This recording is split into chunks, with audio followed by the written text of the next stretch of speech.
G'day everyone, this is Rita Join and welcome to the Unbox Your Gift podcast, how to turn your passion into your profession. And I'm talking about two specific questions in this episode that I received, and those questions are, what are some changes to make when you feel a lack of energy and motivation? And the second question is, what are some things or some free ways to feel happy right now? So I want to break those two questions up because they're very important questions. I don't know anyone who hasn't suffered a lack of motivation or energy. In fact, anyone that I've ever worked with, anyone that I've ever been around, they do experience those things. But what do you do when you're in that slump, when you're in that moment of feeling down and defocused? And so what are some changes to make when you feel a lack of energy and motivation? Here's a shopping list of things. And what I tend to do is I tend to look at all of these things and see what I need to target. So in other words, I look at, first of all, my thoughts. What am I thinking about that's making me feel demotivated or lack of energy? What am I thinking about? Am I thinking about something negative? Am I thinking about something sad? Am I thinking of like there's a brick wall? And what am I thinking about? And then what caused those thoughts? What triggered that thought? Was it something I ate? Was it something that I saw? Was it something I drove past? Was it a song that I heard, in the back of my mind, or as it was playing in the cafe as I was working? Anything can trigger us. The point is to look at what was the trigger and what thought was born from that trigger. So it's really important to look at that. In fact, just the other day I was sitting down and for some reason I was getting up to pray and I had these thoughts of just, like the cat next door was about to get run over. And because previous to that, I was driving and I saw a kangaroo get hit by a car because I live in Canberra. And there are kangaroos everywhere in Canberra, especially suburbia. And I was driving and this little kangaroo, two of them, were hopping alongside me as I'm driving on the road, and they're on the footpath and they're hopping on the footpath as I'm driving. And I go, oh, how cute is that? And the next thing I know, they start to speed up their hopping and they just, like within a second, they just run on the road. Well, not run, they hop on the road and this other car going opposite hits them. And I hear this big kaboom, and kaboom is in, they got really hit and somehow the car screeched and these poor little kangaroos didn't know what was going on. They managed to get up and hop away, but that kept replaying in my head. Now that's a thought. And what triggered it was just the memory of me repeating it over and over again in my mind. Now that can have a dampening at a subconscious level, depending on who you are and how you interpret things. But I was thinking about, why am I feeling down? Why am I really feeling a bit, ugh? It's because I was thinking of that. So I was just repeating that in my head unconsciously, which was making me feel a bit like, like just sad for those little kangaroos that got hit and we couldn't do anything about them on the road. So my point in sharing that is look at your thoughts and then look at what am I thinking about and what is triggering that thought. Once you understand what the trigger is and what thought is born from that trigger, you're now able to really get command of just stopping that thinking. Which brings me to the next point, is when you find yourself, as I was, going back and thinking about the kangaroo being hit by the car, I had to now, because it's not going to help me constantly thinking about it, the kangaroo went off and I just got sad and that it got hit at all. So I was now associating something negative with me thinking about that story. So I was thinking about every time my mind unconsciously went towards the kangaroo being hit by a car, I thought about something worse that made me feel disgusted to even think about it.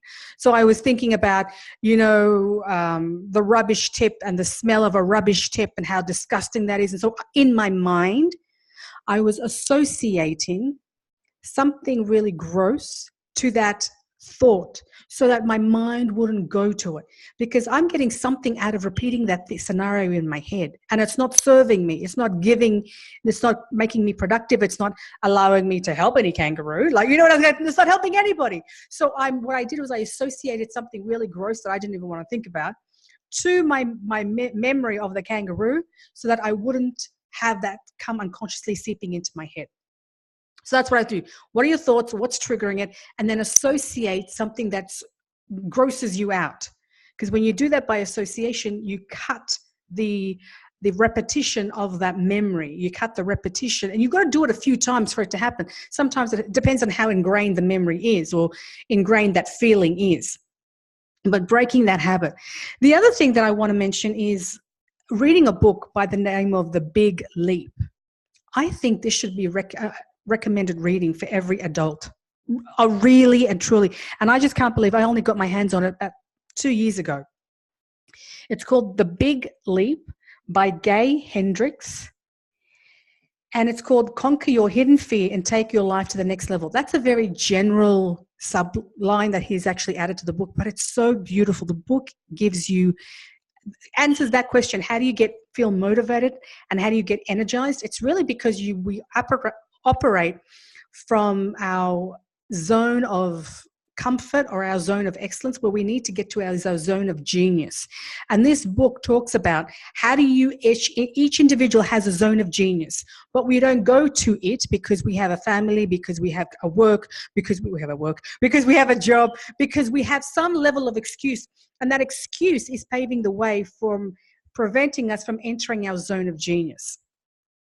And so when the questioner is asking me, what changes would I make when you feel lack of energy and motivation? Obviously the thoughts and association of those thoughts, like I just explained. But this book, literally, I could not, when I first read the book, and it was published it's like a long time ago, it was published in 2009. And I'm very sad that I only picked it up 2 years ago. And when I read the book, it just made sense. Like, it made sense why my mind goes to something maybe sad or negative or unproductive. And the book just kind of laid it out, because really there's a really hidden deep fear we all have. And we just put up excuses, but we don't realize they're excuses. We don't realize there are fears. And this book just really gently explains how that works, how the brain operates in a very approachable way. Like, it's not scientific. It's not filled with jargon. It's just day-to-day stuff about how it happens. So I would recommend that book. And in fact, every time I travel, like the majority of times that I travel, I take this book with me. And if you take a look at this book, I've highlighted it. And if you're seeing this on a media platform like YouTube or Facebook, I've highlighted this book inside and out with my thoughts and my thinking, because that's what I do when I read a book. I highlight things, I write my thoughts, I write what this means and that, and how I bring things together, because that's how my brain works. And by writing it down, it just consolidates my thinking. And when I want to go back to a book and I see the highlights, I know what's important, and I just go back into those little quotes or those little points or that little scenarios, and then I pick up and my memory comes back of what that chapter was about, or what that process or that thing that they were talking about. So The Big Leap by Gay Hendricks is one of the all-time best books I have ever read, and I recommend every adult read it, because you will just get out of your own head. You'll just get out of your own way. And then the other thing is, if you're feeling a lack of motivation and a lack of energy, is, now remember, this is a shopping list. Are you exercising? Are you exercising on a regular basis? I swear to God that when I don't exercise, that when I get quote unquote too busy, it's not too busy, I just don't prioritize it. That's the truth of the matter. But when I don't exercise, like, even for one day when I don't exercise, like, I'm not like a hardcore athlete. Like, I'm not an athlete, full stop. But when I exercise, when I get some, when I sweat during exercise, I just feel like there is a release of stress. There's a release of baggage. There's just, and my body feels different. I feel though just the chemical balances of my brain just flow differently. I think differently. And if you're not exercising on a regular basis, I would really highly recommend that. In fact, I was reading another book, which you don't have to read this one, but let me just give you the gist of the point here. It's by Norman Deutsch, and it's called The Brain's Way of Healing. I'm just looking at it right now. By Norman Deutsch, The Brain's Way of Healing. And he is a doctor, he's a GP, who's a neuroplastician, and he talks about neuroplasticity. And neuroplasticity is the ability for the brain to change. So the brain is like plastic. It's not literally plastic, but like plastic where it's malleable and changeable and flexible. That's what the brain is, regardless of your age. So once upon a time, scientists thought that the brain was like a computer, that whatever you put in it, whatever program you install, whatever software system, that's how it would play out for the rest of your life. But from the frontiers of neuroplasticity, they have found out that the brain actually changes. And this book is about examples of how people who have had a stroke, who have one day woken up and couldn't stand straight because they were like the world was spinning and the woman couldn't stand up straight. And so she couldn't get out of bed for years, how backaches, how the inability to talk, how all of this stuff was able to be rewired in the brain simply by certain exercises, certain thought processes, without the invasion of medicine or surgery. And so the book just talks about examples of that. And one of the things that he was talking about is how one of the things that serves dementia, one of the things that alleviates dementia, and hold on to your hats or your hijabs. One of the things that alleviates dementia is walking. And 60%, they say in the book, it says 60% of alleviating dementia is walking daily. If there was a drug that could alleviate dementia by 60%, the book says, it would be the most talked about drug in the world. But if you just walk every single day, that reduces the onset and the impact of dementia. And so one of the things that the book talks about is this group called the African Walking Group. And it started in Africa, which is why it's called the African Walking Group. And basically they took people who were, senior citizens who had high blood pressure, diabetes, cholesterol, And so what they decided to do was put people on a walking schedule, an exercise schedule. And they had to walk, I believe, don't quote me on this, guys, I've written it down in my notes. They had to walk a certain amount every single day. And they had to walk it on grass, somewhere that was light on the knees, so it wouldn't create too much damage on the knees. And so there would be a coach that would make sure that they would be okay, so they wouldn't have any injuries, just walking.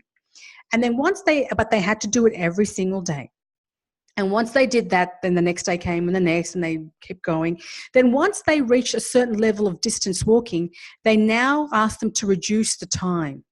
So basically, these people were being asked at an incremental level to walk every single day. And then once they reached a certain level of walking distance, they asked them to walk at the same distance, but at a decreased time. So they're just challenging them. What they realized is when they were putting them on this program and not rushing them to exercise, and not allowing them to feel overwhelmed with exercising too hard or giving them something that was too long to walk for, but incrementally increasing it. And then once the distance was reached at its maximum, they then just minimized the time that they had to complete it in. The onset of dementia kind of reduced. People were talking about the fact that they were off their diabetes meds, they were off their blood pressure meds, they were off their cholesterol meds. I mean, the results were just incredible. And it all happened because of exercise, and that rewired the brain. And so that is an example of how exercise on a regular, consistent basis can have a huge impact on motivation and energy. So now that the body's not being pumped with drugs for diabetes or cholesterol or blood pressure, or like for these people, don't you think they would have more energy? Don't you think they'd have more motivation? Like, of course they would. It just comes naturally. So ask yourself, are you doing it on a consistent basis? In fact, I'm taking that advice in that book. And because I believe that the best way to learn from a book is just take something of what it says and implement that and just like ingrain it into your world. Otherwise, I don't know about you, but when I read books, I read a fair few books and then I forget what it says. So the best way for me to learn about it is just implement something from the book. And what I implemented from that book is when I'm on the treadmill of a morning, and usually I would say walk, I don't know, sometimes I would walk 5Ks or sometimes I would walk and run 3Ks. It would just depend. What I do now is I time myself that I have to run under 40 minutes. I'll run or walk, but I've got to get it done within 40 minutes. And I have to actually do 3.15 Ks, which is not a lot. But for someone who's just starting to run is what I'm doing. And so every 2 weeks, I'm increasing that number. And so that so the next 2 weeks it'll be 3.17, that'll be 3, but I'm taking it incrementally. And that's what the secret is of how these senior citizens were able to do it. The secret is doing it incrementally. Don't overburn, don't overdo it, because then it becomes like a drag. It becomes like work. And so I'm just sharing that with you because that's exactly what I do in my own life. When I'm on the treadmill, I'm taking a leaf out of this book. I'm timing myself for under 40 minutes. And this is just me personally doing it. This is not from the book, the 40-minute thing that I'm doing. But I'm doing it for 40 minutes, 3.15 Ks, and I either can walk or run, but it's got to be done under that time limit. And that allows me to have a goal. And it's just going to build on that and build and build. And consistent every day is what gets results. So ask yourself, are you exercising every single day? The other thing is that people, books, podcasts, who motivates you? Like, do you listen to a particular person online or offline that motivates you? Like sometimes when I listen to someone's voice and there is high energy in that voice, that gives me motivation. That gives me energy. Books that I read, like The Big Leap, gives me a way out of my own thinking, of my own thinking that's not getting me anywhere. So if I go into someone else's brain through a book and explore what they're thinking and how they've overcome it, that helps me as well. So books, talking, like getting to know people who are movers and shakers in your community, those that you find, just making sure that you have coffee with them. I know for myself with my work that I need to be in proximity with people. I just have to be around people. If I'm not around people, I pretty much go like crazy. Which is why a lot of the time I work in coffee shops, or I work in cafes, or I work around and I make time to go and meet with people one-on-one, because my soul needs it. I need to be around people. Now, there are other people who would rather not be with anyone. That comes from knowing yourself. That comes with knowing what lights you up. So does being around people light you up? And which kind of people? And reach out to them. Reach out to people that in your community that you would like to get to know, and you have a coffee. That person, there was nothing in common. So then you go to the next, you just make time in your calendar to prepare for what your needs are so that you can perform at your optimum. And podcasts, articles, videos, anything like you want to have like a kit that it's available for you when you're feeling demotivated or lacking energy. Like you need to have a kit prepared. So if you're ever feeling demotivated or lacking in energy, you would go and watch this video, you would go and listen to this podcast, you would go and read that book, you would go and spend time with that person, you would go to visit that particular place, you would have this kind of food to eat. You would have a go-to plan, which is so important. Sarah Blakely, who is the founder of Spanx, she actually said that in one of her Instagram accounts, she said that what athleticism is to an athlete, like what physical agility and physical strength and is to an athlete, mindset is what it is for those of us working as entrepreneurs or as business owners or as people who are moving from passion to profession. Like that, your mindset is everything. Your mind is everything. So you have to treat it like gold. And so if it is like that way, then you want to have a place where you can go. And I actually do. I have like a playlist of videos that I would watch, or videos that I would listen to while I'm on my treadmill, or videos that I listen to while I'm driving. And I'm talking about YouTube videos that plays in the background while I'm driving, or I'm listening to a podcast, or I'm just around. I don't want to leave myself to myself where I know my thoughts can drift and I can't claim it back. You know what I mean? When your thoughts drift and they're just gone. But I know that I love learning when I'm in the car, and I love learning while I'm on the treadmill. And that is what my go-to is. So you need to have a kit of things that you listen to, that you might watch, that you will read, that you will hang out with when that lull comes of feeling demotivated or like an energy. Um, yeah. And the other thing that I would say to you, the last two things that I would say in what are some ways to make or changes to make when you feel a lack of energy or motivation is go beyond your self-interest. What lights you up? What turns the switch on in your head beyond your own self-interest? A lot of the times we get stuck because we're doing a job or we're in business because it serves an interest of ours. That's how life works, right? We've got to be able to feed ourselves, clothe ourselves, provide for ourselves, provide an income for ourselves to do so. When we take that further, we go beyond the self-interest. That's when really we can, when we can really speak to a larger cause, a larger why, and just get still and ask yourself, what is your biggest reason for doing what you do beyond your self-interest? In fact, the episode yesterday that I recorded was about exactly that. The way to move a passion to a profession, and doing so without ego, without status, without position, without power, without money. When you can move beyond that and look for a cause or something that lights you up, that lights on the switch in your mind, when you can go beyond those 5 things and go towards beyond self-interest, that's when you'll find a bigger, fatter, more substantial reason to want to be able to be motivated and have the energy to do what you do. Because that's really it, because you're playing a bigger game beyond you. The cause is bigger beyond you. The why is bigger beyond you. It impacts a lot more above and beyond what you could ever imagine of.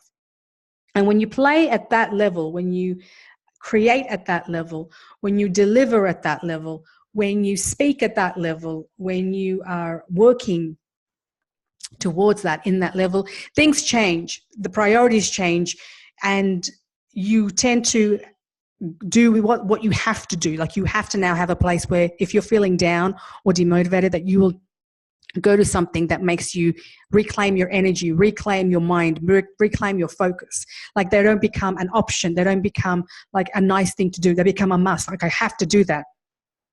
And that's when you go beyond self-interest. So anytime you can move a passion to a profession, and you do so for the strict reason that is not, it's not because of money, it's not because of power, it's not because of ego, it's not because of status, it's not because of position. When you can find that thing that lights you up beyond those 5 things, now you're playing a bigger game, because you're playing for keeps and not just for the momentary reasons of why it should happen now. And then lastly, your grit, your level of grit. And what is grit? Grit is how are you going, the level of perseverance that you have. And just to quote another book that I just finished reading, and that is a book called Grit, and I've actually mentioned it before on the podcast. And it's from a biopsychologist, and I apologize, I cannot recall her name right now, but it's a great little book. Let me just give me 2 seconds. It's by Angela Duckworth. I just picked it up. It's called Grit, Why Passion and Resilience Are the Secrets to Success. Now, let me share with you how to gain motivation and energy. Motivation is not something, it's never there when you need it. When you need to wake up at 5 in the morning, because now you know that you need to wake up at 5 in the morning or 4 in the morning or 6 in the morning, wherever time you have to wake up in the morning, because that's going to make you feel at your best. You conquering the morning allows you to conquer the full day. But you can't, because you hit the snooze button, or it's too hard, or you had a late night the night before and you can't get up. Grit is about doing something no matter what. No matter the fact that you slept late last night, you still have to wake up and meet your commitment of waking up at the time that you said you would. And because you said you're going to do something, you keep to your word. And one of the ways in which she says you develop grit, and she talks about how you would do it with children, but since because that'll take this podcast to a whole new, it'll go for another hour if I talk about that. But if I'm going to just really make it really concise and talk about grit for adults, pick something that's an extracurricular activity. So you might have a job, you might have a business, and you are developing your grit. Like, you have to challenge yourself in your job or in your business if you enjoy it. If you don't enjoy it, then go do something else. But whatever is generating an income for you, you need to enjoy that, and you need to challenge yourself in that profession. however it might be. But second to that is you also need to challenge yourself in something outside of that. So you need to pick an extracurricular activity outside of your job that will develop grit in you. So what does that mean? If you're interested in martial arts or playing the violin or playing the piano or going to soccer practice or playing volleyball, whatever it is that you would like to do, the reason why you want to do it is because you're going to have a coach, you're going to have someone teaching you, instructing you, and you're going to have to be able to go to practice even when you don't want to. You're going to have to be playing and improving even when you don't want to. You need to practice over there when you're with your instructor or your coach, and then you have to practice maybe at home if you're playing the violin or so. The point is that if you stick to an extracurricular activity for 2 years, you will develop grit. You will develop the perseverance to keep going even when you're tired, even when you don't want to, even when you have to wake up early and you don't want to, even when you have to sleep early and you don't want. You will develop the characteristic, and you will know that energy and motivation, a huge proportion of that is your level of perseverance to push through when you don't feel like it. And that's what the book is about, and that's one way in which the author, Angela Duckworth, says is the best way, one of the best ways to develop grit, the muscle of moving forward even when you don't want to. That's what grit is to me, the muscle of moving forward even when you don't want to. And that for me, it was like, yes, that's exactly true. Anytime I've gone to do martial arts myself or play at something or create extracurricular activity when there's an instructor, the instructor will instill the discipline, because you need discipline to do a lot of things. And that's just going to be instilled with you. And you'll take those skill sets that you learn at that extracurricular activity and embed it into your own life, like every day. And the other thing is you have to stick to it for 2 years. Like, you've got to stick to that extracurricular activity for 2 years. You can't just say, be 6 months in and go. You can't be a dabbler. You can't just dabble into it, because dabbling does not develop grit. Dabble develops comfort. I don't feel like I didn't like it. Oh, she was a bit mean to me. It's irrelevant. You pick something, you stick with it for 2 years. And then after 2 years, if you want to try something else, go for it. But that 2-year period is what provides the stamina to move forward. So that was a long answer to the question, but I would just want to briefly answer the second question as well. So the second question is, what are some free ways to feel happy right now? What are some free ways to feel happy right now? I'm going to take this back to the passion process that I teach.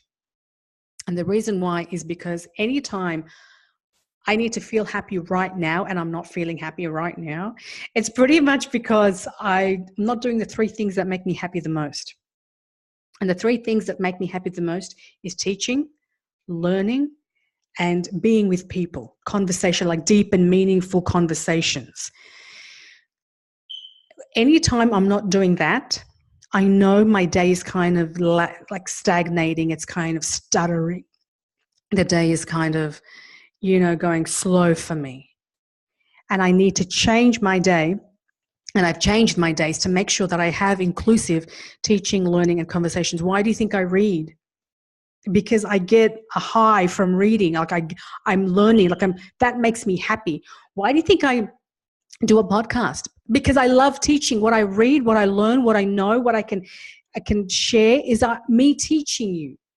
That's why I do a podcast, because I love learning. Because when I have people to interview, I love learning from them. And then when I'm doing podcast episodes where I'm giving back, answering questions, that's when I'm teaching. And so in conversation, so when you're asking yourself, what are the free ways that make you feel happy right now?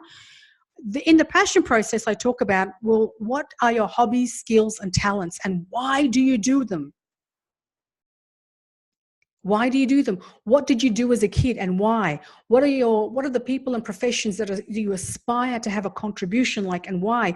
And in that column of why, you'll see a pattern emerge of who you really are, of what your triggers are that turn the light switch on in your brain. You will see and that's why when I do the passion process on myself, that's what I come up with all the time. The pattern that reemerges, that switches me on, is teaching, learning, and being around people, the conversation, the deep and meaning conversation. Doesn't mean I don't want downtime to myself. Doesn't mean any of that, but it means that when I'm at my optimum, I know that when I do these 3 things, it makes me happy. And guess what? It's free. I have control over them. So the question that's asking me this particular, my A to your Q is go to the passion process and look at what are your triggers that make you feel alive, that make you feel happy. When you find that, that is your go-to. And you don't have to rely on driving somewhere unless you want to. You don't have to rely on somebody else unless you want to. You don't have to spend any money unless you want to. So you really are in control. It's just, would you take it? Would you take what is available to you to work it out for yourself? And so for those of you who are thinking, what's the passion process? It's the process that helps you find your passion. It's at unboxyourgift.com. You need to just download that. It's free. But that's exactly what I would say to you. Because what are some free ways to make you feel happy right now? You can go for a walk in the park. You can go look at a free museum. You can go and read a book that you've already got. You already know all of that. Like, it doesn't take someone to tell you, the park is free, the beach is free, go for a walk. You know that having a conversation with a friend is free, hopefully. You know all of that is free. But I believe the question, if I were to look deeper into it, that's, even though you may know all of that is free, it's just not doing it for you. It's not hitting the spot. And the reason why it's not hitting the spot is because you need something a bit more deep and meaningful. And the deep and meaningful is work out yourself. And the way to do that, go do the passion process, find out what motivates you, what your triggers are, what brings you alive. Through that process, it'll show you that. And then go and do those things that make you feel happy, and they're free because you've got control over them. So guys, that's my A to those 2 Qs. So thank you so much for the guys who have written those questions and wanted some answers for that. So I'd love to listen to you guys. Did you actually enjoy this episode? Did you enjoy what we were talking about, the questions and the answers provided? If so, I would love if you could leave a review on the podcast below if you're watching this, and let me know your thoughts on it. Anything that you do that gives birth to your creativity, to your genius. And I say that very loosely because I know we're in this culture of empowerment and genius, but I truly mean that. That genius thing is that thing that you are uniquely good at. And when I say that in the term of, because we all have that. And once we find it, we ignite the spark within us. And so if you've got any comments, if you've got any feedback, I'd love to hear it from you. Please let me know. Please share it with someone, this episode, if you feel that they need to get more energy and motivation, but are just struggling with finding how to do so. And these resources that I've mentioned with the books and the ways in which to do it, hopefully can give them an insight. And if you just pick one and just do that, that will get you closer to feeling higher on motivation and higher in energy. Because I've done all these things myself. So wherever you are in the world, whatever you're doing, thank you so much for listening, as always. And my advice to myself and to you is that life is a gift. Let's unbox it.